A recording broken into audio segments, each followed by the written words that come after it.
आफ्नै बालीमा यत्रो ठुलो ठुलो लौका फलेको हेर्दाखेरि कति खुसी लाग्छ है, त्यो पनि बिहान बिहान ताजा ताजा। हेलो गुड मर्निङ, के छ तपाईँहरू सबैजना? सन्चै हुनुहुन्छ है? म पनि सन्चै छु।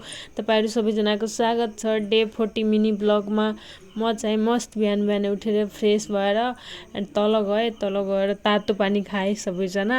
तातो पानी खाइसकेपछि काँक्रो खाएर एन्ड खाना त बनाउनु पर्यो होइन। खाना बनाउनको लागि स्टार्ट गरेँ।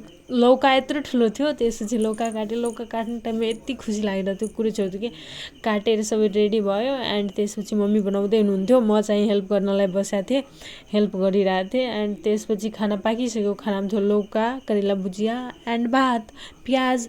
एन्ड खाना खाएर मलाई बाहिर जानु थियो, काम थियो, त्यही भएर बाहिर निस्किनु पर्ने थियो।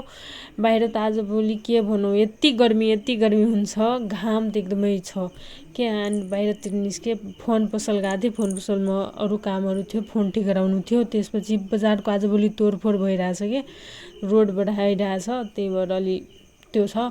एन्ड त्यसपछि कृष्ण मन्दिर पेन्ट पनि भइरहेछ, यति राम्रो वाउ भइरहेछ कि। अनि आउँदाखेरि खरबुजा हेरेँ, खरबुजा एउटा लिएँ।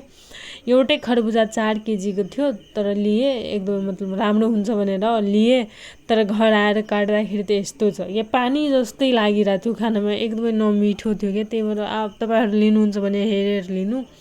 एन्ड त्यसपछि फेरि बेलुकातिर हामीले मकै पोलेर खायो घरैमा। किन भन्दाखेरि बजारको मकै राम्रोसँग पाकेकै हुँदैन, कोइलामा सेक दिन्छ भइहाल्यो कि भित्र पाकेकै हुँदैन। त्यही भएर त्यस्तो मकै पोलेको खानु मन लाग्यो भने आफ्नै घरमा पोलेर खाने हो। आजको लागि यति मात्रै। बाबा, अर्को मिनी ब्लगमा भेटौँ ल।